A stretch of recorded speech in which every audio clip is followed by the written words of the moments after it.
The rising global population threatens food security, as the increased demand for food puts pressure on our agricultural resources and production systems. This increased demand intensifies problems like land degradation, water scarcity, climate change, and competition for arable land, making it harder to provide nutritious food for everyone, especially in areas already experiencing food insecurity. Focusing on innovative technologies and sustainable agricultural practices, these challenges can become valuable opportunities that can drive economic growth and technological advancement.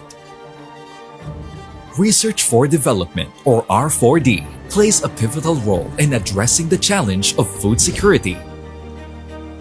In the Philippines, an organization is emphasizing the transformative power of technology to drive the sector towards its optimal potential through Research for Development, or R4D. The Department of Agriculture, Bureau of Agricultural Research, or DA-BAR,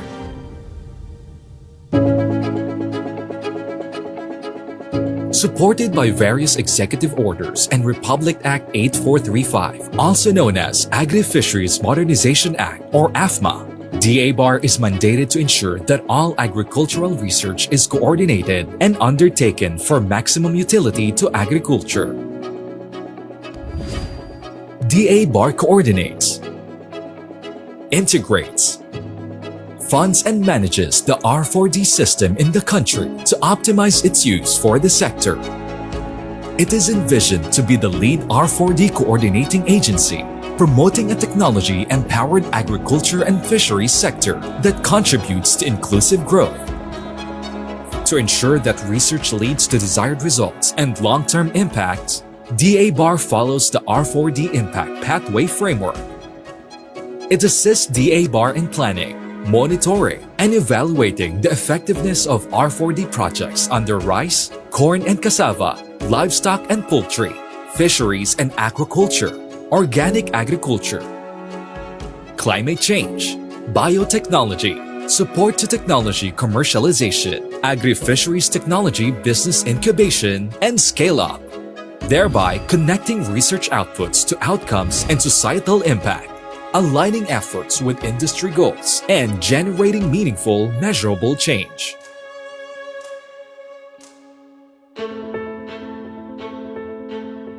It is DA-BAR's responsibility to ensure that suitable technologies and interventions are promptly accessible for the sector's utilization. However, DA-BAR cannot accomplish this alone. It needs capable partners in cascading these R4D outputs and outcomes that will advance technology-driven agriculture and fisheries sector. Collaboration is the backbone of research, and seamless integration of interdisciplinary expertise and resources is crucial for achieving common goals. By partnering with DA-BAR, we attain greater productivity in a cost-effective manner. Like the age-old adage, the sum is greater than its parts. Here at DA-BAR, we firmly believe that the power of collaboration has the potential to unleash a magnitude of possibilities beyond measure. We offer funding opportunities that can substantially improve the effectiveness and breadth of research endeavors. We facilitate networks and linkages to enhance opportunities to leverage expertise and resources. And more significantly, we serve as a hub for invaluable knowledge exchange, harnessing emerging and innovative technologies to tackle pressing sectoral challenges and global issues.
Isang mapagpalang araw po sa inyong lahat.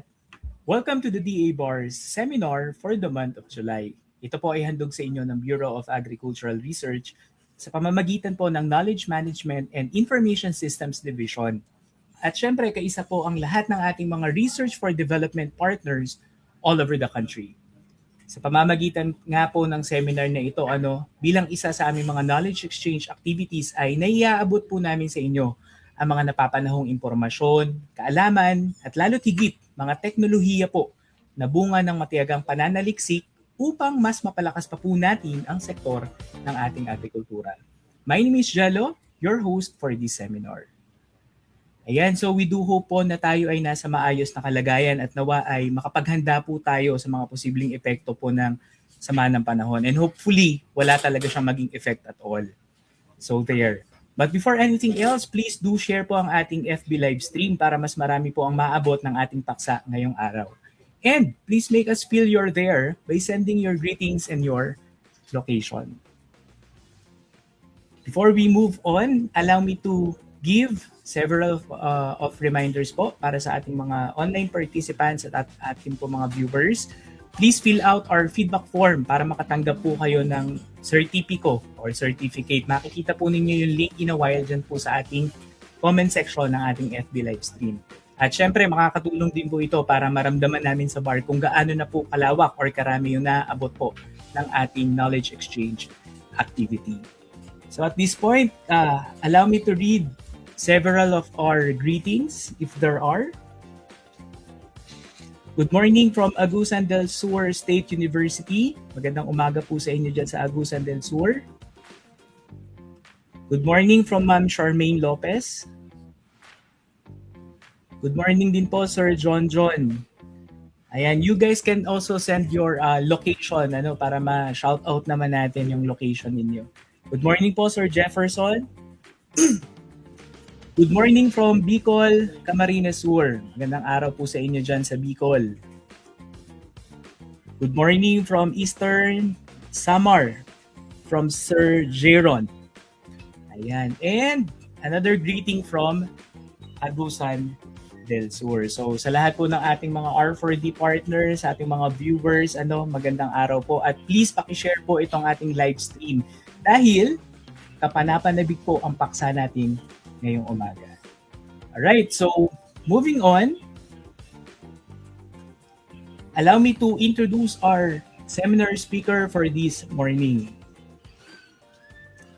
Our seminar speaker and R4D partner is a university researcher at the Institute of Plant Breeding, College of Agriculture and Food Science at the University of the Philippines, Los Baños. He specializes in plant pathology and plant disease resistance. In fact, he has led and contributed to multiple nationally funded projects on banana bunchy top virus, buktok disease, sugarcane diseases, corn downy mildew, and disease resistance breeding in various crops, integrating molecular diagnostics and phenotypic selection for improved disease management. Our seminar speaker completed his Master of Science in Plant Pathology, major in plant disease resistance, and minor in plant breeding in 2025. While he finished his Bachelor of Science in Agriculture with major in plant pathology and minor in biological control at UPLB back in 2016. He has co-authored and peer-reviewed articles and technical manuals on banana, sugarcane, chili, and maize diseases, while he received multiple institutional and national awards for research, extension, and scientific presentation. So without much ado, let's all welcome, or please join me in welcoming our seminar speaker and R4D partner, si Sir JV Mendoza. Good morning, Sir JV. Good morning po. Kamusta po kayo dyan sa Laguna, Sir? Maulan na po ba dyan? Makulimlim pa lang naman. Ayan, manifesting and hoping na na wala, if possible, sana maging effect or kung meron man ay minimal lang yung maging epekto sa atin pong mga kasamahan at ating mga partner.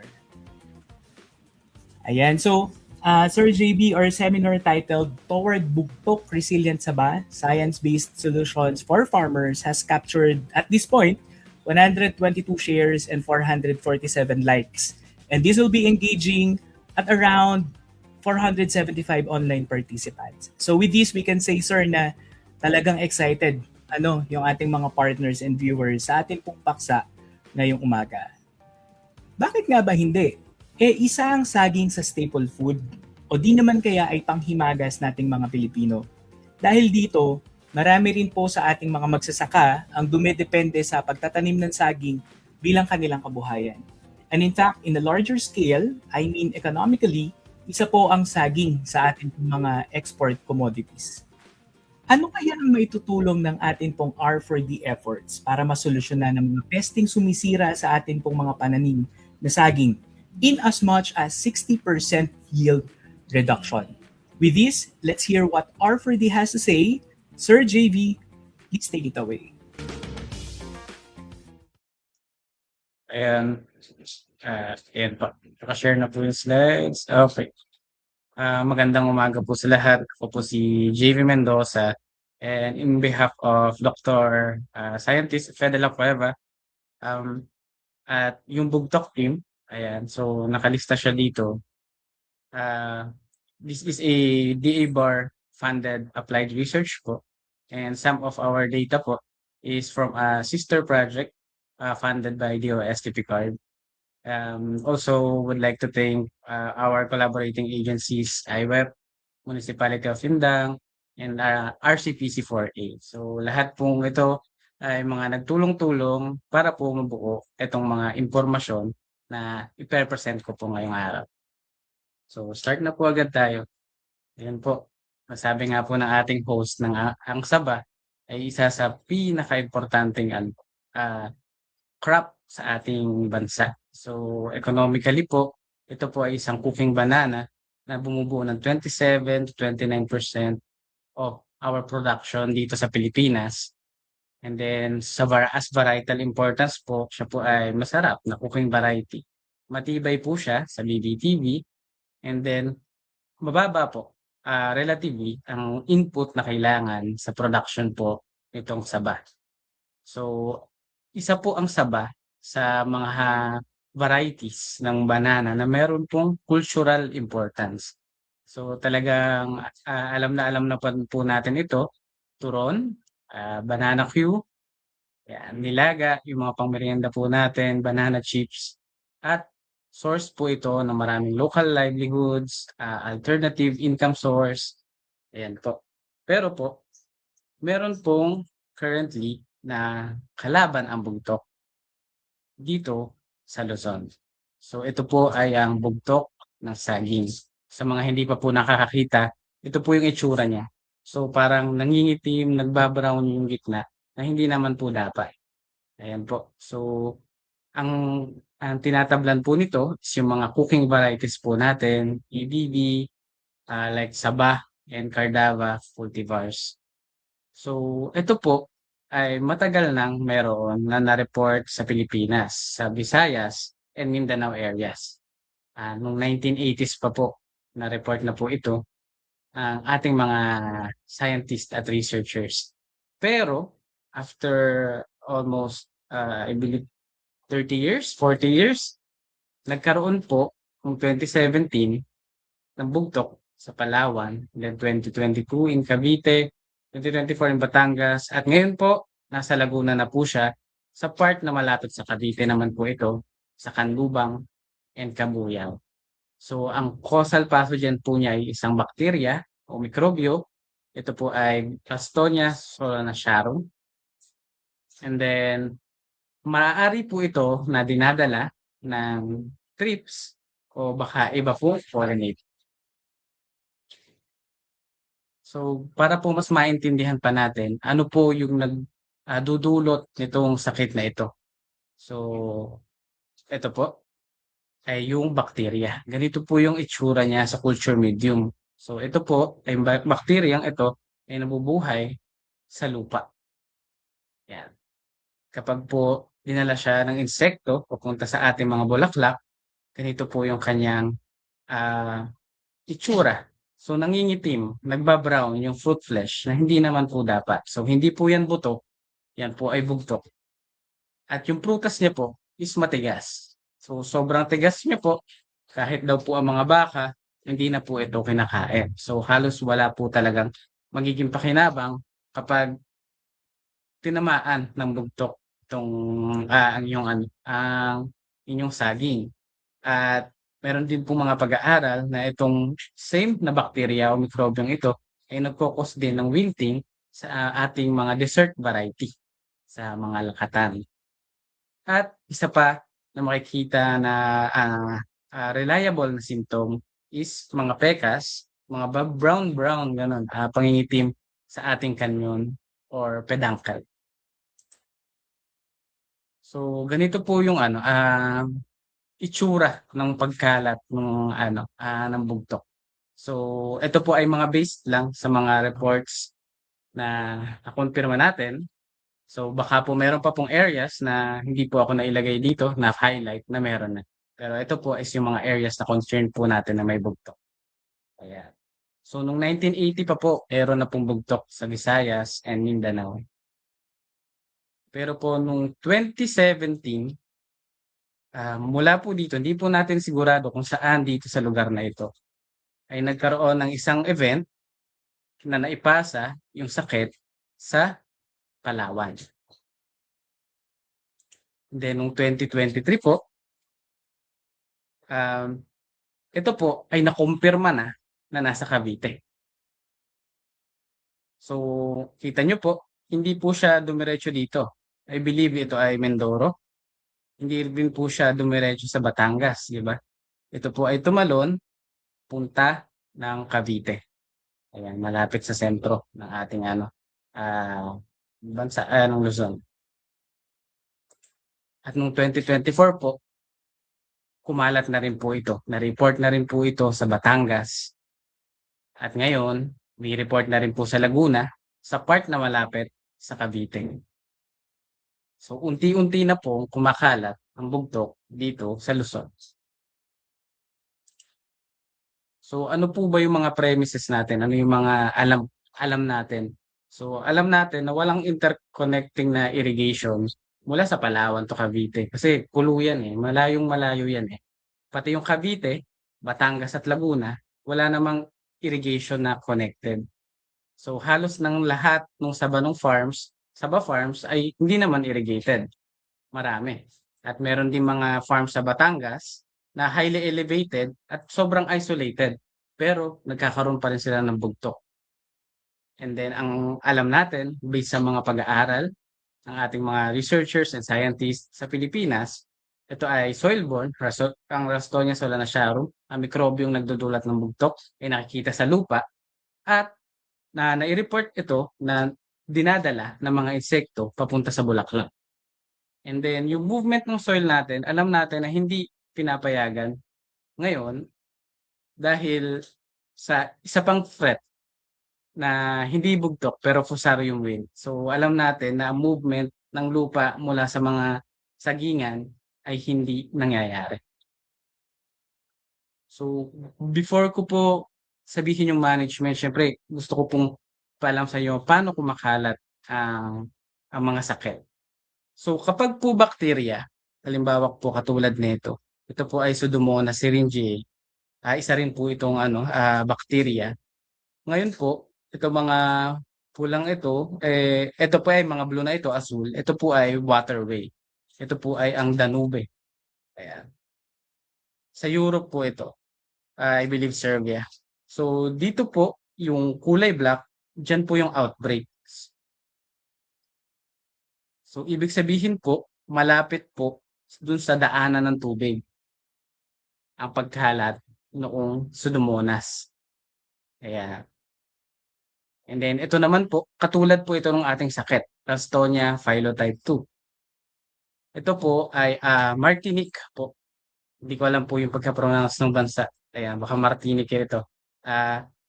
Yung unang pagpasok ng Ralstonia phyllotype 2 sa kanila is noong 1998. Ayan, dito. Malapit din sa kanilang sentro ito ang pagpasok ng Ralstonia phyllotype 2. Tapos, para mas madali na kung ma-explain, itong part ng ito ay irigasyon galing sa isang lake. Ayan, Lake Manzo. So yung Lake Manzo, ito yung pinagmumulan ng tubig ng mga areas na to, ng farm irrigation ng mga ito. At kumalat yung Phylotype 2 dito sa mga areas na ito dahil doon sa waterway. And then kita nyo po, ito mga R at 0, sila po ay walang um, Ralstonia Phylotype 2 kasi hindi po sila part ng irigasyon. Parang ganun po ang nangyari dito. Ayan. Pero, sabi po natin sa kanina, sa premise natin, wala namang irigasyon mula Palawan papuntang Cavite. Layo-layo lang, di ba? And then, wala rin namang interconnected na na irigasyon mula Cavite, pa Batangas, pa Laguna. May lake, yung Laguna Lake, siguro. Pero malayo-layo naman ito sa Cavite. And kahit mga bundok sa Batangas, ang layo-layo, meron siyang bugtok. So baka po hindi kamukha, hindi kaugnay itong pagkalat ng bakterya. Yung itsura nito dun sa nangyayari sa atin ngayon. So ano pa po yung isang pwedeng itsura ng pagkalat? So ito po, yung unang sakit na ito po ay banana bunch duck virus. Ito po ay sa Africa naman. So yung pagkalat niya, kamukha nung pagkalat ng bugtok. So unti-unti sa mga karatig na rehiyon na nagtatanim ng saging ay kumakalat. So mula 2009, kumalat naman dito ng 2012, unti-unti, kumalat naman dito ng 2014, and then 2017, kumalat na hanggang dito. So, ito naman po ay Wanglong-Bean. Ito naman ay isa pong bakterya din. So, ganito po ang pagkalat niya. Pumasok po siya sa mga rehiyon ng island na ito at kumalat siya unti-unti. 2012, kumalat na rin dito sa mga karatig na rehiyon. 2015, 2018, and then 2023. So, kamukha po yung pagpasok at then pagkalat nung bugtok, kamukha po nitong mga sakit na ito. So, bakit po kaya sa isa sa mga naiisip po natin ay dahil ang dalawang sakit na ito ay mayroong insect vector. So, katulad, may mga reports po tayo na ang bugtok ay dinadala din ng insekto. At ito po, pagka may kasamang insect vector, yung epidemiology sa mga stakeholders natin at government institutions, ganito po ang ang magiging fate ng ating sabay industry kung dikit-dikit sila. Ayun, so mukhang mahirap po siyang pigilan. Pero sana po ay masubukan natin. So, based po dun sa mga impormasyon na nakita natin, mukhang may kinalaman ang insekto sa epidemiology o pagkalat ng bugtok. So, unang-una po, before ko po sabihin yung management, gusto ko pong malaman nyo muna yung mga insekto. Tungkol muna sa mga insekto na maaaring magdala ng bugtok. So, based po sa report ni Dr. Natural, meron po tayong mga insekto na pwede magdala. So, ang sabi po niya ay ano pa po, matagal, hindi pa po napasok sa Luzon, hindi pa namin inaaral. Sinabi na po ni Ma'am Natural na mukhang pollinators and most possible trips daw po. So, dito po sa survey natin, makumpirma po natin ang report ni Ma'am. Sa Cavite po ito alone. Ito po ang mga insekto sa mga healthy na flowers and the mga infected mga flowers na infected ng bugtok. So karamihan po 61% sa healthy, 52% sa infected ay thrips. Karamihan po na nakikita sa mga bulaklak ng saging, ng saba sa Cavite ay thrips. Sunod po ay langgam. Sunod po ay earwigs. Sunod po ay stingless bee o mga bubuyog na walang panusok, ganun. And then meron po tayo mga iba pang insekto. So ito po ay yung mga insekto na nakikita natin sa stage microscope. So ito po ang limitasyon ng aming survey. Kailangan nakikita namin sa stage microscope. Ngayon, itong yung top 4 insects, tinignan namin kung meron silang Ralstonia solanacearum sa kanilang katawan. Ngayon, nakita natin na trips lang po. So, hindi po natin kailangan pumatay ng ng langgam, hindi po natin kailangan patayin yung mga bubuyog, 'yan. Marami po, save the bees nga daw po, eh. And then yung mga earwigs na kaibigan natin na insekto, hindi rin po natin kailangang iwasan or patayin. Kasi mukhang sa Cavite po, sa Luzon, trips po lang ang nakita namin na insekto na mayroong Ralstonia solanacearum. Ang problema po, healthy man or infected ay halos pareho, halos around 15% ng mga trips ay mayroong Ralstonia solanacearum. So kahit yung bunga mo ay walang bugto, kailangan linisin mo siya muna bago mo ilagay sa market. Kasi kahit healthy po yung fruit, 16% pa rin po nung trips doon ay merong Ralstonia solanacearum. Meron po palang bakterya. So hindi porket safe na, meron na tayong produkto, hindi na natin man lang linisin yung ating mga produce. Ayan po. So, ito po yung ating positive detection. More detailed po na 16% ng healthy ay merong Ralstonia solanacearum, and then 15% ng infected ay merong Ralstonia solanacearum. So healthy man yung flower, infected man yung flower, meron pa rin. So more on sa transmission efficiency na lang po siguro yung ating pagkakaiba. Meron po kaming pag-aaral ngayon, inaaral po namin yung transmission efficiency sa totoo lang. And then ngayon, nasa acquisition testing pa lang po kami. Nakita po namin na 11% po ng trips ay nakakapag-acquire ng bacteria kapag kumain sa infected flower tissue. In 3 days po. 3 days po ito. Ngayon, ano po yung identification? Sinong trips to? So, ang nakita po namin sa Cavite ay Thrips hawaiensis. Ito po yung itsura niya. Ito po yung totoo niyang itsura. So, kapag minicroscope po natin, ito po siya. Ayan. At ito po ay PCR detection. Ayan. Pero, more or less, ito po ay pagka po merong bands, ganito, pero pag merong umilaw, ibig sabihin po, ito po ay Ralstonia, ito po ay Phylotype 2. So, ito po ay Ralstonia na nagko-cause ng bugtok. At ito po ay nakita namin sa loob ng tiyan ng trips, sa digestive tract niya, hindi lang po pala sa tiyan. Nakita po natin sa loob ng katawan ng trips. So, hindi lang po sa labas, hindi lang po sa kamay, pati po sa kanyang lamang loob ay meron siyang Ralstonia solanacearum. So, paano nga po ba? Ito po yung bulaklak ng saging. Ito po yung Ralstonia. Nasa lupa po.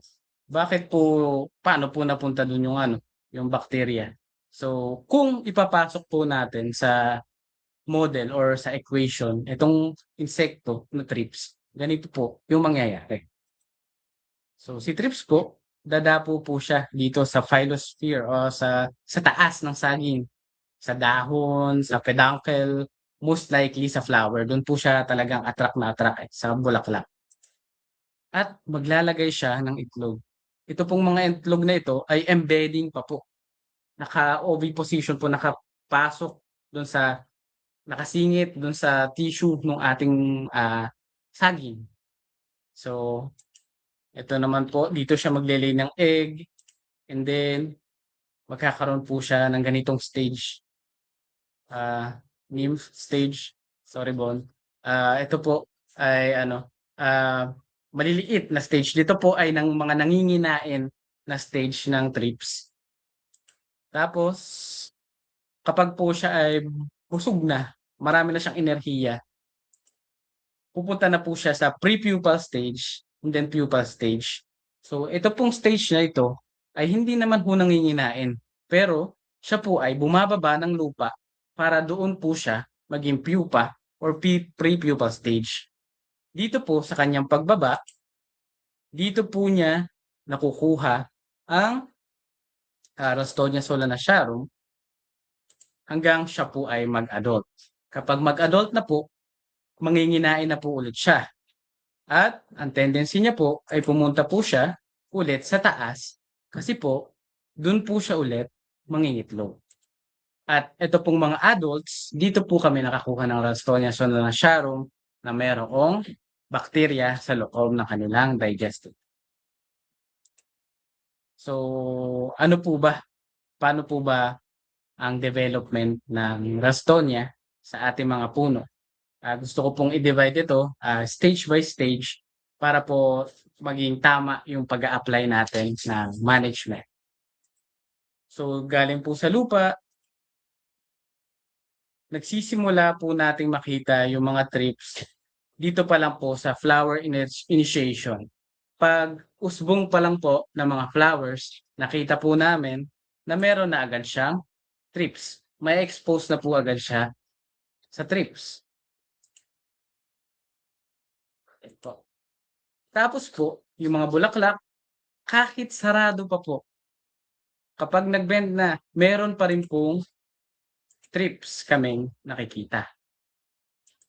Lalo na po kapag bukas na yung ating mga bulaklak o yung mga florets, meron pa po tayong mga trips na kukuha.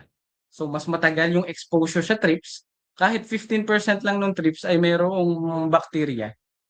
Kapag matagal yung exposure niya dun sa sakit, eh baka mas mataas yung tsansa na magkaroon ng bugtok yung ating mga prutas. So, dumako na po tayo sa mga management. So, opo, bago ang bugtok sa Luzon, pero marami na pong pag-aaral ang ating mga researcher, ang ating mga scientists sa Visayas and Mindanao areas. So, meron na pong mga existing IPM, buti na lang po, meron na pong existing IPM itong bugtok. So, mixture po ng sanitation, debudding, disinfection of tools, at sanitation. Ito po ay from paper po ni GC Molina, ang data daw po is from, yung paper po ay from Dr. Molina. Ayan. And then, next po, meron pa rin pong pag-aaral noong 2003. So, early debudding din po, bagging of inflorescence din po. Ayan po. Ayun yung mga effective po na pag-control ng bugtok ng sakit. So, ang ginawa po natin sa project na ito is yung mga IPM na meron na pong impormasyon, may scientific information na, ginawan po natin ng demo plots. Kasi po, para makita natin, to see is to believe po, karaniwan sa atin po, di ba? Ito pong mga plots na ito ay available na po at pwede po nating mabisita sa mga areas na ito. Contact lang po tayo maybe sa DA-BAR or sa aming project team. Meron po tayong 2 project sites dito sa Cavite. So, sabi ko nga po, stage by stage, kapag wala pa pong flower, ano po yung mga pwede nating gawin para makontrol ang sakit na bugtok? So, ang bakterya po ay nasa loob at labas ng katawan ng adult trips. So, if para naman po ito sa mga stakeholders on our government side, sa mga people natin from RCPC or quarantine, pwede na po tayo mag-detect. Pwede na po nating malaman kung may bugtok sa isang field kahit wala pa pong bulaklak. Kasi po, makikita natin sa insekto. So, pwede na tayo mag-detect sa insekto pa lang. And yung protocol po natin, gumagana na po. So, malaman natin ng bacteria ay nandun na sa trips, malamang-lamang po, may infect na po yung ating mga saba. So, may chance na ma-infect yung ating mga saba dahil meron na yung ating mga trips. So, first is sanitation. So, ano po ba yung sanitation? So, gusto po natin ganito, malinis yung kapaligiran ng sa ating saging. Dahil kapag madumi po, mayroong mga nalaglag na dahon, maraming damo, is baka po, yan po yung gustong-gusto ng mga pre-pupa, doon sila magtatago. Ayan, doon nila makukuha yung mga bakterya na yan. So, kapag po tayo ay nag-sanitize from nakita po natin sa Cavite. Sa Cavite po ito na demo plot. From 35% po, sanitation alone po, is bumababa to less than 20%. Nababawasan po nung sanitation yung ah, incidents po ng ating bugtong. Dahil yung simpleng paglilinis lang po, nakakabawas na po sa bugtong. And then, at this stage po, pwede na rin po tayo mag-apply ng ating mga biological control para po wala pang bulaklak, nakasettle na po sila. Ang mga biological control po natin, medyo mabagal siyang gumalaw kasi kailangan pa niya mag-establish eh. Kailangan niyang lalaban siya dun sa sa populasyon ng bakterya eh. So, ayun po. Next stage, kapag po lumabas na yung flower, ano po ang pwede natin gawin? Nalaman po namin na ang trips po pala ay magtatagpuan na sa stage na ito. So dito pa lang kumakagat-kagat na siya. Ang mouth part po pala ng trips ay rasping sucking. So sinusugatan niya, then kinakainan niya. So ayun po. So potentially po, yung mga experiment po namin, bending stage pa po namin nilagay yung bag. So potentially po, kapag itinaas namin yung pagbabag nitong stage na ito, ay baka mas lalong maging effective yung bagging po. Ayan. So hindi pa po namin nagagawa. Ano pa lang po ito? Teorya pa lang po na. Ito po ang nagawa na namin. So based po sa report nila Dr. Molina, ni Pava, ni Dr. Talip, ayan, na effective po yung bagging sa bugtok, pag-control ng bugtok.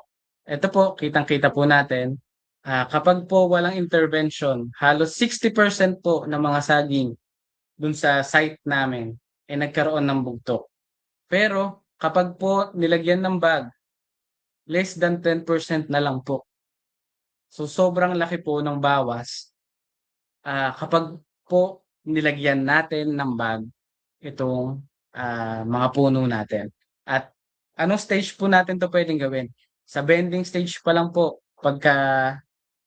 pagkabaliko pa lang po, pwede na po nating lagyan ng bag. At i-expect po natin na hindi man 100% yung pagkabawas, bababa siya ng sobrang baba.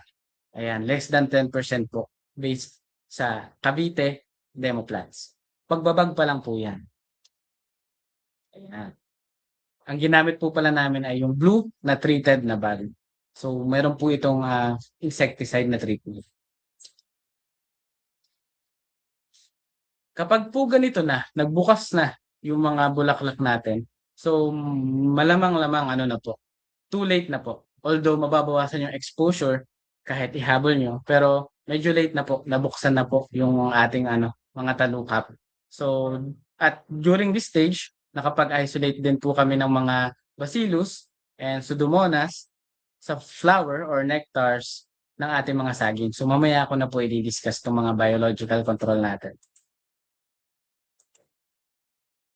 So kapag naman po ganito, lumabas na yung mga hands, and then sa false hand na po, yung mga huling kamay na magpro-produce ng kapaki-pakinabang na bunga, pwede na po agad natin tanggalin. Actually, mas maganda po na tanggalin na agad natin. Kasi po, mas na-expose po yung ating bulaklak, mas mataas yung tsansa na magkaroon ng bugtok. So, based po sa demo plot natin sa Cavite, from almost 35%, nababawasan po kapag nag-early debut tayo, less than 25% po. Tapos, dito po, at this stage, kapag nag-debut po tayo, makikita po natin yung kanyang connection mula sa puso at dun sa prutas. Makikita po natin yung itsura niya. Nakikita po namin na kapag po merong ganito, merong mga pekas, ayan, ay mas mataas ang tsansa na meron ding bugtok yung bunga. So, this is a chance for an early na debudding stage na detection, na no-cause detection sa bugtok. Ayan po.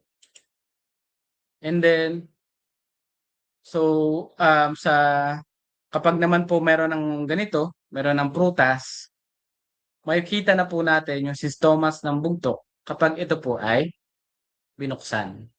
Ayan. So, pre-market detection. Pero, baka po kapagka nakakuha kami ng sapat na data, baka po hindi na natin kailangan buksan yung prutas. Ngayon po, si Miss Manyugo at si Mr. Junco ay kino-correlate nila yung appearance nitong mga pula or mga pekas na ito sa sa pag-develop ng bugtok. So malalaman natin kapag meron ganitong pekas, meron ng bugtok, para kapag putol mo pa lang ng bunga, alam mo na, yan, meron na bang bugtok or hindi. Sa ngayon po, sa mga data, ay mukhang yun po ang kaso, na kapag merong ganito, ay meron pong bugtok. So after 1 year, so ito po ay after 1 year, tinignan po natin ang bugtok incidence sa ating mga plots. So meron po tayong 4 plots na nag-divide sa dalawang farms. Ayan. So kapag po walang intervention, meron po tayong 38 or more or less na incidence ng bugtok kapag wala po tayong ginagawa. Pero kapag tayo ay nag-bagging at nag-fertilization, nawawala po. Wala pong bugtok. After 1 year po ha. So, and then kapag nag-bagging tayo, and then nag-sanitation, simpleng bagging at sanitation lang, simpleng paglilinis, 0% po. Wala pong bugtok. And then kapag nag-bagging, sanitation, and early rebudding, wala rin pong bugtok. So, ito po ay consistent sa reports ng ating source ng interventions na ito, Dr. Molina, Natural, and Dr. Talib. So, nagagawa na po itong mga intervention na ito sa Mindanao areas. So, one of the problems, sabi po ni Dr. Talib at Dr. Pava, na yung bagging, early debudding at sanitation, epektibo naman po. Ang problema po, parang konting farmers lang po ang willing na mag-adapt dahil una, magastos, pangalawa, matrabaho. So, confirm po sa mga trainings namin, kapag pre-test, parang ayaw nilang gawin yung bagging, ayaw nilang maglinis ng site. Kasi marami pong farmers, sa totoo lang, na hindi po ito yung main nilang livelihood. Parang alternative source of income nila ito. So, parang ayaw nilang i-adapt yung ibang itong mga interventions na ito. So, ano po yung mga pwede nating gawin para mas mapadali itong mga interventions na ito? So, una po, meron pong na-develop na bagging code. Ayan, si Kuya Loy. So, ito po ay galing lang sa mga materyales na available sa karamihan sa ating mga hardware. Mga tubo-tubo lang po. Ayan, hindi ko po alam yung tawag sa mga tubo na yan, pero ayan po. So, and then meron po tayong telescopic pole, kasi po ang taas ng sabay, ang hirap ibag eh. So, pwede po natin lagyan ng telescopic pole, pero kung wala naman po tayong pambili ng telescopic pole, pwede po itong yung mga kawayan lang. Ang importante po is itong tubo part na ito. So, ito po, may pako po siya sa 4 na sulok. And then, ang gagawin lang po, hihilahin lang po. And then, mababag na po yung ating mga saging. So, ito po siya. Ito po yung itsura niya sa totoong buhay. Ayan po, merong tali dyan. Dito nyo po iipit. Dito sa tubo, iipit nyo yung bag. And then, ayan. So, ipapasok po natin yung bag dyan. Itatapat po natin dun sa bunga. And then, hihilahin po natin. May iwan na po yung bag doon sa ating puso. So, napakabilis lang po nang gawin. Inurasan po namin dito si Kuya Roland. Less than 30 seconds lang yan ginawa. And then next po, ano pa po yung mga pwede nating gawin? So, ito po, mga i-apply lang po ito. So, mga biological control agents. Ayan. So ako po BS ko pa lang po ano, inaaral ko na po. Thesis ko po yung ano trichoderma. And then karaniwan po kapag field trial na, biglang varying yung results ng ng trichoderma. Pero it seems sa Cavite, sa mga 4 na plots namin sa Cavite, as consistent yung kanyang pagiging epektibo. So nakagamit po kami ng commercial trichoderma, 1 tablespoon lang po per puno unless sobrang laki or meron po kung mga farms na madaming mats, baka pwede po nating dagdagan. Nakagamit po kami itong commercial trichoderma. Problema po, medyo nauubos na po yung aming budget. Medyo po ito, medyo pricey po. So, nag-request po kami sa RCPC. So, meron pong mga libre ang pinamimigay ang RCPC. And nakita po namin yung next plots po namin ginawa, effective pa rin po ang trichoderma. So, ito po yung kanya. 1 liter lang po ng diluted trichoderma. So, from sa stock concentration na binibigay ng RCPC, 1 liter lang po. 1 liter lang po yung ilalagay to 15 liters. 15 liters po, hindi po to 15 ml. Ayan, so ito po ay yung resulta ng aming biological control. So ito po yung walang treatment, walang intervention, wala kaming ginawa, wala kaming nilagay. So pag naglagay po tayo ng neem cake, mababawasan po. And then kapag naglagay po tayo ng trichoderma, ay wala po kaming nakitang bugtok. So far, 1 year pa lang po yung project mo. And then, so ito po yung neem cake, 100 grams per puno lang po yung nilalagay po namin dyan. And yun po, ito na po yung aking paborito. Since kami po ay nasa IPB, nag-i-screen po rin po kami ng mga resistant varieties. Right now, 1 year and 3 months pa lang po yung aming screening trial. So, karamihan po ng mga puno ay ngayon pa lang bumubunga. Ayan. So, pero ngayon, at least 3 candidate commercial varieties na po ang na commercial na po. Yung wala na pong buto ay kino-confirm na po namin kung magiging consistent yung kanyang resistance. So, baka po by next year, quarter 3, makumpleto na po yung ating date. Pero ayun po, bukod po sa mga standing crop, yung hanggang bunga, yung screening, naggawa rin po kami ng nectar-based screening. So meron po kaming existing na germplasm kay Dr. Laverne at kay Miss Laika Llanos. Inalaw po nila kami na kumuha ng nectar from iba't ibang varieties ng saging. So from here, tinignan po namin, kino-culture po namin, ito po yung bacteria. Ito pong medyo white na ito. And then ito po yung yung inhibition zone. Kapag po merong inhibition zone, ibig sabihin po, hindi nag-grow yung bacteria kapag lumalapit po dito sa ating mga nectar. So from here po, nakita namin na meron pong pusit na variety na nectar na nagko-control ng sakit na merong inhibitory properties, pinipigilan niya yung pagtubo ng Rostonia solanacearum, and then sa Bahaway, and then Pilipita. Ito po pero ang pinaka-effective po ay pusit. So meron din po kami mga isolates na from the nectar na may inhibitory properties. Tinignan po namin kung may mga mikrobyo kaming ma-isolate.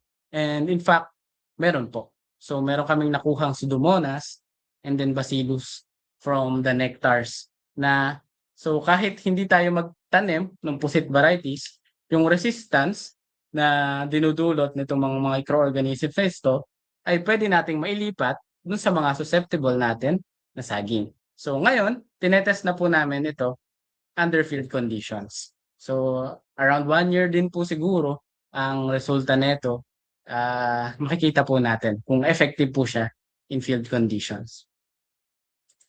And ito po yung vision namin. Sir, ang hirap naman mag-i-spray kami ng ng biological control sa bulaklak ng saging. Ang hirap nun, ang taas nun, sir. So, ito po yung vision namin sa ating mga nectar-based isolates. So, sa ibang bansa po, sa Athens, ah, sa USA po, ay nalaman nila na itong mga bubuyog ay effective po sa pagde-deliver ng biological agents papunta sa mga bulaklak. At nakita po namin na yung isa po nating isolate, Bacillus safensis, ay na-isolate sa gut or sa tiyan ng ating mga bubuyog. So since ang bubuyog naman po, nakita namin sa Cavite na hindi naman po siya nagdadala pala ng Ralstonia solanacearum. So baka po pwede natin magamit. So hindi na po tayo mag-spray, yung bubuyog na po yung mag-aano sa atin, magdadala ng biological control agent para sa atin. So yan po yung vision namin. Pero marami po siyang pagdadaanan. So, salamat po at salamat din po sa suporta ng ating DA-BAR at DOSTP card. At ngayon po, kapag po kumpleto na yung data namin, yung peduncle po, ito po yung peduncle. Kapag po may pekas, karaniwan po ay merong bugtok. So, ginagawa naman na po ito. Alam na po ito ng mga farmers, sa totoo lang. Mas una pa po nilang nalaman kaysa sa amin. So, gumawa po kami ng Android app po. Kapag po nakumpleto yung kanyang data, inaaral po niya kaya niya na pong i-identify before pagkaputol pa lang po, kaya niya nang i-identify kung meron tong bugtok or wala. So, ayun. So, mga gusto pong mag-test, pre-test no itong app, mag-optimize. So, pwede po niyo akong kontakin. Ayan. So, also, since bacteria siya, pero dinadala siya ng trips, maaaring maggawa rin tayo ng trips-related na management. Ayan. So, meron po kaming pinaka antibacterial or nagpapababa ng populasyon ng bacteria na method na nakuha namin ay yung trichoderma. So, inaral din po namin yung yung populasyon niya sa lupa. Bumababa po pagka nagkaroon ng trichoderma. Anyways, ito na po yung trips. Sa trips po, inaral po ni Cobrado at Fernandez nitong 2025 lang, saktong-sakto po, na yung spinosad is effective sa pagbaba ng activity ng trips by 63%. So, hindi po 100%. Baka mas epektibo pa rin po kapag bagging. Pero, kung gusto nyo po mas madali, baka po gusto nyo i-try itong spinosad. Pero, disclaimer po, hindi pa po namin ito natatry sa aming project. Ang natry po namin sa project is yung blue insecticide bags na treated with this chlorpyrifos at bifenthrin. So, mas maganda po, inuulit ko po, na mas maganda kapag flower emergence pa lang, paglabas pa lang niya, lagyan nyo na. Ngayon, 95% effective po kapag bagging. Bending stage po yun. Baka po mas gumanda kapag nilagay natin siya ng flower emergence pa lang. So, hot water treatment din po ay common na post-harvest practice sa pagkontrol ng hindi lang po thrips. Meron din po mga post-harvest diseases na nakokontrol yung hot water treatment. Kung gusto niyo pong i-try. And then, metarhizium, meron din po tayong mga publication na sinasabi ng metarhizium ay effective din po sa pagkontrol ng thrips. Pero ito po, yung lupong ito ay hindi pa namin natatry. So, ang natry po namin yung neem extract, nakakabawas po siya. And then sanitation, including early debudding. Yung sanitation po, pagtanggal ng mga binabahayan ng favorable environment against the thrips. And then early debudding po, pagbaba yung time of exposure nung flower sa mga ating mga insekto. So meron na po kami mga ginawang training dito sa Cavite. And then meron na rin pong training dito sa Batangas. Nung una po, nung pre-test po, ayaw po nilang mag-bag kasi ang taas nga po nung saba. Pero after po nung post-test, nung nakita nila, na-try nila yung ito po, yung pagbabag, gamit yung bagging pole, tumaas po yung interest sa pagbabaging. Ayan. And yung trichoderma din po, interesado sila kasi ina-apply lang. Yun po. So in summary po, meron na po, meron na pong um, cultural management na epektibo sa ating sakit. So special thanks po sa ating mga researchers sa Pilipinas. So meron bagging, may early debudding, and then sanitation na ginagawa na po sa Mindanao. Kaya proven na po yan ng mga scientists natin at dinuplicate natin sa Cavite. So working din po kahit sa Luzon. So nakita po natin sa ating mga plots na working din po itong mga intervention na ito. And then yung bagging po, mapapadali po kapag gumamit tayo ng bagging pole. Ang laking dali po. At less accident din po. Ayan. And then yung biological control, trichoderma, is mukhang effective siya sa 4 plots natin sa Cavite. And inaral namin, bumababa talaga yung populasyon nito. Although, tumataas ulit after 3 months, pero bumababa ulit. Parang ganon. Ganon siya. So, ayan po. And then, meron pong, sorry Ate Cleo, daragdagan kita ng trabaho. So, pwede daw po tayo mag-request sa RCPC4A nitong pero may pila po yata ngayon, madami po silang kini-cater. Ayan. So, and then, trips related control, baka po maging epektibo kapag ginamit natin itong trips related control dahil nakita natin na yung main insect na nagdadala nitong bugto ay mukhang trips po. So, nasabi na rin po sa isang presentation ni Dr. Natural na possibly trips. So, mukhang totoo nga po. Mukhang possibly trips nga po. So, acknowledgement po. Thank you po sa DA-BAR, sa High Value Crops Project Monitoring and Packaging, sa DOSTP card po, sa IPB Caps, UPLB, sa mga collaborators po natin, sa RCPC4A, Municipality of Indang, sobrang bait po ng Municipality of Indang. Binigyan po, yung isang site po natin, libre po, pinatuloy po kami nila sa kanilang demo plot. DA High Value Crops Division, and sa IWEP Caps UPLB, to our farmer scientists, researchers, padayon. Thank you po and to God be the glory. So open na po tayo for questions.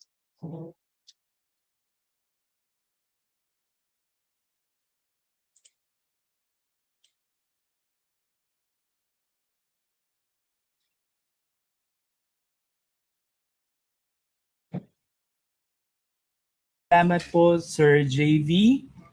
Now, may I invite yung ating po mga viewers and participants to please hit that emoji para naman mapasalamatan natin si Sir JV for generously providing his knowledge starting from the possible vectors.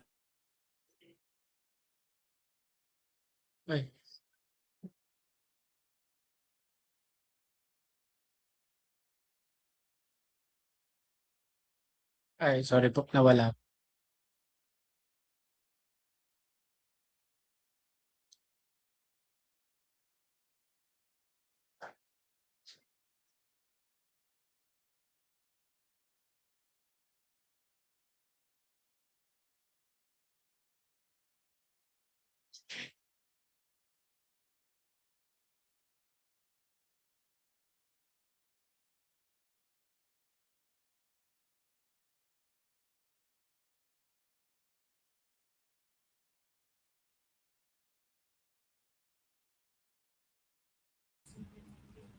Ayan, sorry Sir JV, I had a technical technical problem just a while ago. Anyway, if I may invite yung ating po mga viewers and participants, please hit that emoji naman para mapasalamatan natin si Sir JV for generously sharing yung information, yung knowledge, and more importantly yung technology na posibleng makatulong sa ating mga kapatid na magsasaka na nagpapalaki or nag-aalaga ng saging. So palakpakan naman natin si Sir JV. I wonder kung may personal influence itong study na to kay Sir JV kung mahilig siyang kumain ng saging. Sir JV, mahilig ka bang kumain ng saging? Yes po, sir. Oo, kasi sang-ayon dun sa para sa ating mga viewers, sang-ayon dun sa presentation ni Sir JV. Ang tinatamaan nitong buktok is in most cases yung mga nilulutong saging. Tama ba, Sir JV? Yes po, sir. Tama po. Kaya definitely this would definitely appeal to all of us kasi tayo sa Department of Agriculture, definitely we are gearing all our efforts towards food security. So ayan. So anyway, nai-present naman ni Sir JB ng maayos at very generous nga yung mga pwedeng gawin para maiwasan, if not totally talaga ma-eradicate yung pesting ito. So siguro nakapagpahinga na at nakalagok na ng tubig or ng kape si Sir JB. Ayan, tayo Yes ay po. kasalukuyan dinadagsa ng mga katanungan and this tell us na talagang na-engage po natin, Sir JB, yung ating pong mga viewers. Ready ka na bang sumagot sa mga katanungan, Sir JB? Yes po, sir. Okay, sige po. Let's have our first question, Sir JV. Ayan, so alam kasi natin, Sir JV, na yung, although hindi ito nire-recommend, pero alam natin na ilan pa sa ating mga banana growers, ang ginagawa nila to propagate yung saging ay to depend on the suhi. O yung mga umuusbong lang dun sa gilid ng mother na halaman. Ngayon, in the context of buktok, maari pa po kayang gamitin or palakihin yung mga suhi na galing sa isang puno na naapektuhan na ng buktok, Sir JV? Okay po. So, kami po, kapag po, ano po ba? Short answer po ay wag na po. Hindi na po. Hindi ko na po may sasuggest na mag-propagate pa po kayo ng suhi kapag meron ng bugtok. Una po, ito po ay natatagpuan sa lupa. Ito po ay soil-borne. And then pangalawa po, meron pong study sa DOST si Miss De Torres from iWeb na nakita niya po na merong concentration ng bacteria na nakikita sa loob ng corm or yung suhi mismo. So, pwede rin po siyang maging source ng inoculum. So, wag na po nating gamitin itong infected na suhi. Ayan, so we heard it straight from an expert. Hindi na po natin dapat gamitin yung suhi na alam na nating naapektuhan nitong buktok. Ay, salamat, Sir JV. Let's now proceed to our next question. Ayan, this question is from Ma'am or Sir Raf or Raf Martinez. Hello sir, good morning. During the flowering stage lang po ba susceptible ang saba para magkabuktok? Then if infected na ang mother plant, ang daughter or next generation ba ay posibleng infected na rin? Sir JB? Okay po. So, meron po tayong explanation ng infection. Ayun. Kung ang ano nyo po, ang tanong nyo po ba ay unahin ko po muna. Yung bugtok po, flowering stage po, siya talaga susceptible. So, kapag po may bulaklak na, tsaka lang po talaga pinapasok nung bacteria, dala ng insekto, yung yung flower. Ayun. So, kailangan niya ng flower para magkaroon kailangan niyang pumasok during flowering stage para magkaroon ng bugtok symptoms. Ayan. Now, kapag daw po infected na yung mother plant, yung daughter and next generation ba is posible infected din. So, dalawa yung magiging sagot dyan. So, kung infection na ibig sabihin ay nandun papasok sa loob ng katawan ng saging, ay opo. So, meron na po yung infection, yung corm, yung baba. Pero, yung flower po niya, yung pagprutas po niya, kapag naprotektahan natin, pwedeng hindi magkaroon ng bugtok. Yung bugtok na symptom. Yung bugtok na symptom sa prutas. So, yung daughter niya, pwedeng meron dun sa baba, pero hindi makapasok sa flower kapag nilagyan natin ng bag. So, medyo magulo po ba yung sagot ko dun sa pangalawa? Ayan. Actually, on point siya, sir, kasi di ba during our presentation ay na-emphasize po natin, sir, na yung simptomas, nakikita natin siya doon mismo sa saging. And then just a while ago, sinabi natin na hindi safe na nga itanim yung mga suhe kasi doon mismo sa corm ay meron din nung disease. And actually, meron Opo. din tayong mga tanong dito, sir. As I was scrolling a while ago, maliban nga doon sa mga bahagi ng saging na halaman na naapektuhan ng buktok, ano pa daw yung ibang bahagi ng halaman yung posibleng na nasisira din netong buktok? And in connection to that question which you have just answered, sir, doon tayo sa scenario, sir, na hindi umakyat dun sa flower. Eventually, hindi siya nagpakita ng sintomas dun sa saging. This may be a concern of our banana growers as well as consumers. Safe pa kaya na kainin, sir? Kung naiwasan natin siyang umakyat dun sa saging, pwede pa kaya, is it still marketable or does it pose any risk sa ating mga consumer? Can you put a light on that, sir?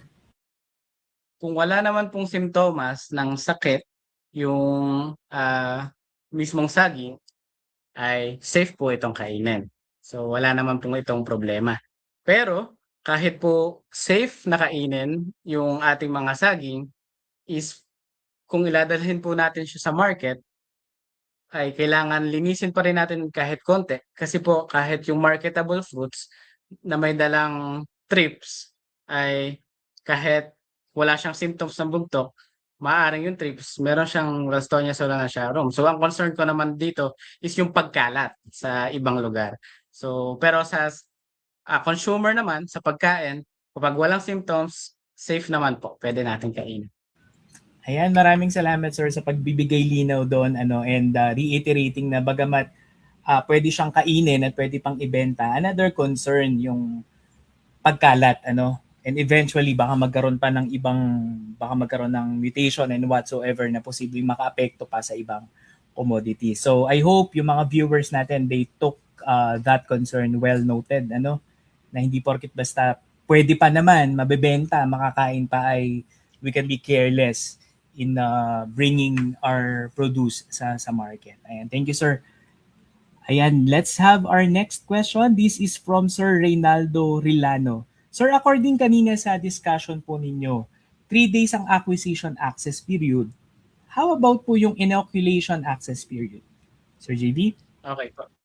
So currently po ang inaaral pa lang po namin tong transmission. So 3 days po yung acquisition na ginagawa namin, and currently po ginagawa na po namin yung inoculation access period.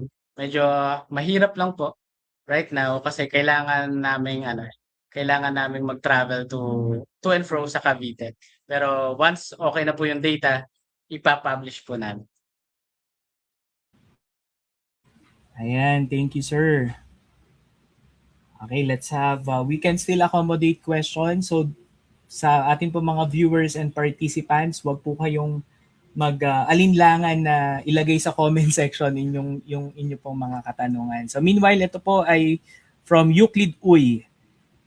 Ano po masasabi nyo sa ibang practice or practices na susunugin daw ang paligid ng punong saging? Yung iba lalagyan din ng asin ang pinutol na saging. Siguro, ang tanong po ni Euclid Uy, ni Sir or ni Ma'am, ay effective kaya ito sa pag-iwas din or para ma-manage nga itong buktok? Sir JV? Ito pong dalawang practice na ito, nakita po namin na meron data na nagsasabi na effective po ito. So yung pagsusunog, rice hull burning nga po yung term sa Mindanao. Ginagawa po nila ito at effective po ito sa bugtok. And then unahin ko po muna yan, yung burning. Pero ngayon po, hindi po namin to ginawa sa aming project. More on safety concerns and environmental concerns kasi kailangan pa po namin ng permit para magsunog. Ayan po. So hindi po namin to ginawa. Pero meron pong data sa Mindanao na nagana naman po. Ayun. Pero wala po akong personal experience doon. Pangalawa po, sa asin, meron pong data si Pava, pero hindi po sa parang nilalagay niya po sa lupa before flowering. Pero hindi rin po namin napili itong asin kasi po pwede po siyang makaapekto sa soil salinity. Direct effect po ito, eh. So, kapag naman naging soil salinity, 'di ba po kapagka ano, kami po nagbi-breed pa kami sa ano, eh, sa soil salinity tolerance, eh. Kasi ang hirap mag-grow ng halaman sa mga tabing ano, eh, 'di ba, tabing dagat, eh, 'di ba? So, ayun. So, pangalawa yung osmosis ba, yung anong tawag dito, kapag naglagay ka ng asin sa lupa, yung osmotic pressure niya mas tataas o osmotic potential niya mas tataas compared sa loob ng halaman. Ibig sabihin yung tubig papalabas. So, ano, so baka malanta yung halaman mo kapag ginawa mo ito.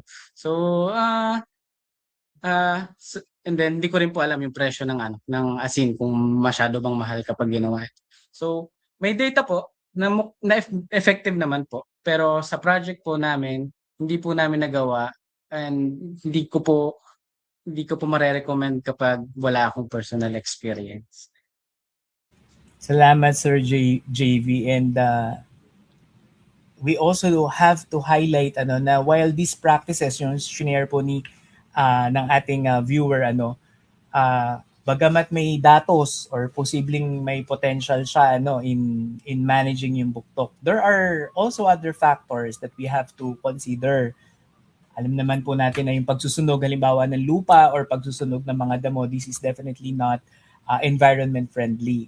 So tataas yung greenhouse gas emission, posibleng nasisira din yung mga nutrients na nasa lupa. And same thing with what you said, sir, yung paglalagay nga ng asin. So bagamat may datos ay yun nga, posibleng may ibang epekto siya, hindi lang dun sa halaman, dun mismo sa lupa na kumbaga yun yung pinanggagalingan ng nourishment ng halaman. So how about we just consider itong mga research-based and proven na practices katulad ng mga management practices na na-share ni Sir JV kanina. And if I may reiterate, sabi nga nung mga practices kanina na mention ni Sir JV, ang taas ng potential niya, sir, parang kung magagawa siya as high as 100% or we can actually say na totally maiiwasan natin yung buktok. Tama ba, Sir JV? Yes po, pwede po. Ayan, so maybe we can depend or rely on these interventions or practices na may magagandang datos po sa pamamagitan nga po ng mga pananaliksik ng ating mga partners katulad ng UPLB. Ayan, sige po, we can still accommodate questions. Let's proceed to the next question. Kaya pa ba, Sir JV? Ay, wala pong problema. Walang problema. Ayan, let's have the next question. Wait lang po natin mag-appear. Sige, ito siguro meron tayong tanong, sir, from our StreamYard participant from Vanny Joyce Rio. Does the same IPM or Integrated Pest Management measures for buktok disease effective for other infected crops or para sa saging lang siya? So medyo natawid yung tanong ni Vanny Joyce, but of course this is still helpful. Sir JV?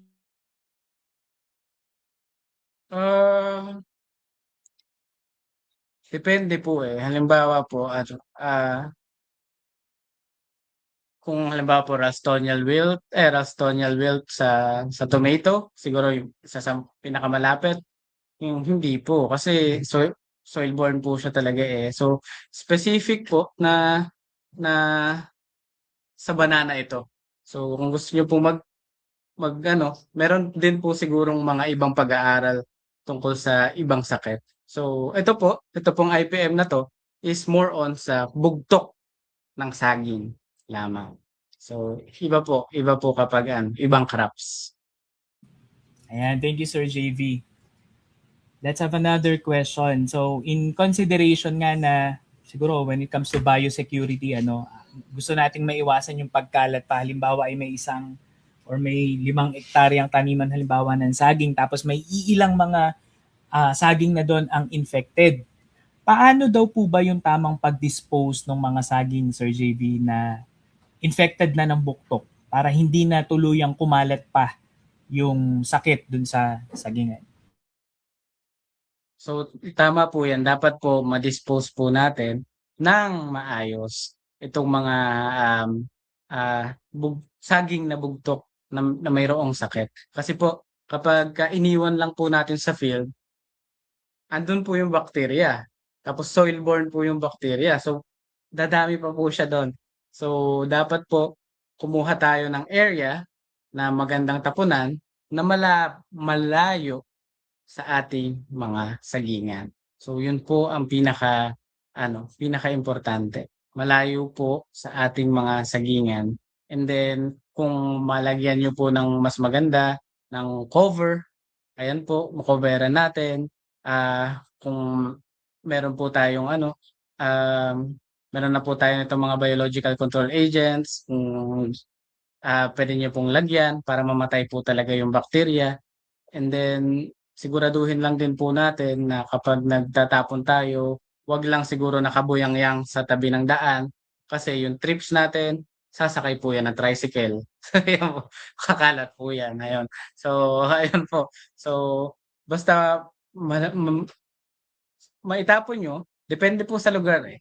Maitapon nyo sa walang malapit na tubig, hindi open na open, may cover siguro, ganon, at malayo sa inyong sagingan. Dahil ito po ay buhay at kakalat at dadami pa.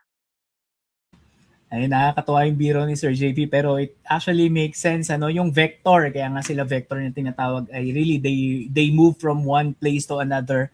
And unfortunately, dala-dala nila yan, yung mga bacteria na yan. So talagang posibleng magtalon-talon ba, ano, Sir JV, yung mga pathogen at yung disease in a larger scale.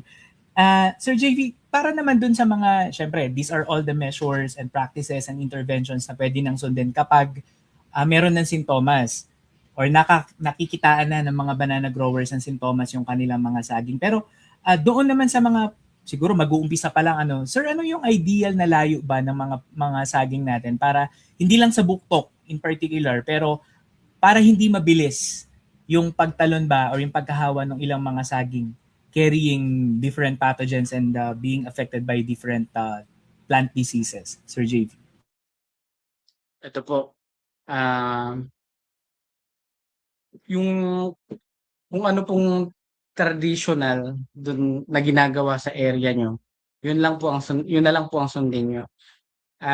Unlike po sa ibang sakit na naapektuhan ng spacing, ito pong bugtok ay hindi po. Kahit po gaano kalayo yan, kasi po meron po siyang vector na bugtok. In fact, meron po kaming farms dito sa Laguna. Multi-cropping pa po siya, hindi lang isang variety ng saging. Hindi lang saging yung tanim niya, may pinya, may papaya, pero yung hiwa-hiwalay niyang saging na saba, meron pa rin bugtok, halos lahat. So, ito po, kung ano pong traditional sa inyo na spacing, kung ano yung nire-recommend ng Philippine Recommends, yun lang po muna siguro. Kasi po hindi po importante yung spacing dito ngayon sa sakit na ito. Kasi talaga pong kumakalat siya kahit gaano po kalayo. Yun po. Ayan. So, just to highlight, ano, na yung vector kasi talaga yung problema, sir, no? Ayan, unlike nung Opo. ibang mga sakit nung saging na possibly ay mas mabilis nakakatalon kasi magkakalapit, ano. Ayan, and good thing is marami naman pong technologies ang ating mga researchers. Maraming technologies na sinusuportahan ng DA-BAR na pwedeng maging sagot, ano, dito sa mga ganitong tanong, not in particular with buktok. Ayan, so do we still have any more questions? Ako, napakarami nating mga tanong, sir. Pero yung iba kasi ay nasagot na natin. Sige, sir, moving forward, sir, and nearing towards the end of this seminar, we usually have these traditional enders, sir, as we appeal to our partners directly, ang ating po mga researchers all around the country, sa DA, RFOs natin, SUCs, local government units, and ultimately, ang ating po mga farmers and fisherfolk. The first or second to the last question, sir, is if you have one message para po sa mga kapwa mo researcher, what would that message be? Sir JV. Okay po. So, sa mga relatively young researchers na lang po siguro itong message ko. Siguro po respect your mentors and then learn from them. Marami po ako natutunan sa aking mga mentors from IWEP, and then dito din sa IPB. So, ayun po, talaga pong sobrang importante na respect and learn. Ah, and then for our work, talagang gawin natin yung ating trabaho um, para sa Diyos and para sa Pilipinas, para sa farmers. Ayun, so, ayun, padayon. Ayan, salamat sir for also highlighting yung character na yung intellectual honesty. As we have noticed kanina sa ating mga viewers na nagpe-present si sir, he always refer to the study of, 'di ba? And most likely ito yung mga mentors, ito yung mga naka elbow to elbow ni Sir JV sa kaniyang craft, sa kaniyang expertise. Ayan, let's now appeal sir to our ultimate partners and beneficiaries, ang atin pong mga mahal na magsasaka at mangingisda. You have one message. Let's take it particular sa ating mga magsasaging. What would that message be, Sir JV? So, ayun po, alam ko po na dun sa aking presentation, sinabi ko po na medyo dire yung situation kasi kung sa epidemiology po ng ibang sakit na merong vectors ay talagang kakalat siya. Parang wala tayong magagawa. Pero meron po. So, kailangan lang po nating pagsumikapan and then hindi po ito kaya lang ng isang tao eh. Ito po ay isang community para po ma-solve itong sakit na ito upang mapigilan ito. At kaya po natin 'to. Kaya po natin 'tong labanan. Hindi po wag po tayong matakot sa sakit. Nangyayari po ito naturally. Talaga pong kailangan lang nating gawan ng mga intervention. Ayan, let's take that inspiration from Sir JV himself. Meron tayong kayang gawin. And nasa side natin ng research for development along with the both intensive and extensive efforts ng ating mga researchers. So, if I may invite our viewers and participants, pasalamatan naman natin ang IPB at si Sir JV dito sa napakagandang presentation at technology na kanila pong pinagsumikapan and eventually isinishare po sa atin. Please press your reactions naman para makita sa ating live stream na pinapasalamatan natin ang ating R4D partner. And with that, Sir JV, of course, the Bureau of Agricultural Research would also like to extend our appreciation. So allow me to read the citation of the Certificate of Appreciation. Ayan, which we will be handing to you, sir, as soon as we can kasi lagi naman po kaming nabisita dyan sa UPLB. So allow me to read this the certificate citation. The Department of Agriculture, Bureau of Agricultural Research awards this Certificate of Appreciation to Sir J.V.S. Mendoza for sharing his invaluable knowledge during the DA Bar online seminar titled Toward Buktok Resilient Saba, Science-Based Solution for Farmers, held today, 9th of July 2026 via StreamYard and the official Facebook page of the Bureau. Ayan, given today virtually, 9th of July in Diliman, Quezon City, signed by our Director Cecilia N. Gascon. Maraming salamat, Sir JB. So we will hand this over to you as soon as we can. Meron pa po ba kayong nais pasalamatan, Sir JV? And any additional message if you still have? Take it away, sir. Thank you po sa Bugtok Research Team. Ayan, and then sa aming mga collaborators sa RCPC, sa Quarantine, BPI and PQSD, sa Indang Municipalities, and then sa High Value Crops Division, especially DABAR and then DOSTP card for funding the projects. Yan, maraming salamat. Ayan, at maraming salamat din po, Sir JV. Before we officially end this seminar, may I remind our viewers and participants, paki-fill outan po yung ating form. Makikita po ninyo dyan sa comment section na ating live stream. Paki-fill outan po yan para makatanggap po kayo ng certificate. Ayan, and also abangan po ninyo ang amin pong seminar infographics along with the question and answer. Ilan sa mga questions po natin ay itatampok natin dyan sa Q&A material natin. This will all be posted po again sa official FB page ng DA Bureau of Agricultural Research. At pati na rin yung atin pong article patungkol sa paksa na ito. Ayan. Muli maraming salamat po sa inyong pagsubaybay sa ating seminar at patuloy po ninyong subaybayan pa ang mga kasunod na seminars. Kasama na rin po ang iba pa pong IEC materials featuring our research-generated technologies. Dito po nagtatapos ang ating seminar. Ako po si Jello, wishing you all a good day and God bless. Muli maraming salamat po Sir JV. Regards po sa ating mga researchers dyan sa UPLB and IPB. God bless po. Thank you po. Thank you.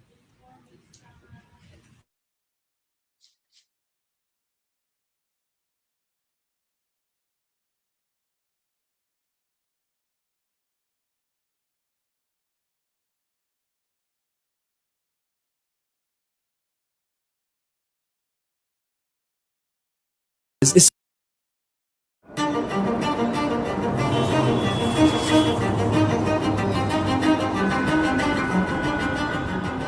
the rising global population threatens food security. As the increased demand for food puts pressure on our agricultural resources and production systems. This increased demand intensifies problems like land degradation, water scarcity, climate change, and competition for arable land, making it harder to provide nutritious food for everyone, especially in areas already experiencing food insecurity. Focusing on innovative technologies and sustainable agricultural practices, these challenges can become valuable opportunities that can drive economic growth and technological advancement.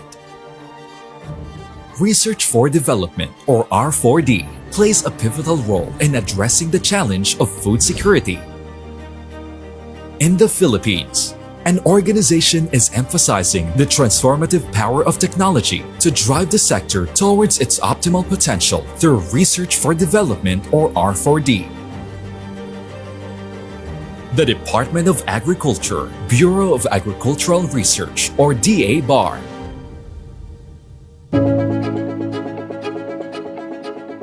supported by various executive orders and Republic Act 8435, also known as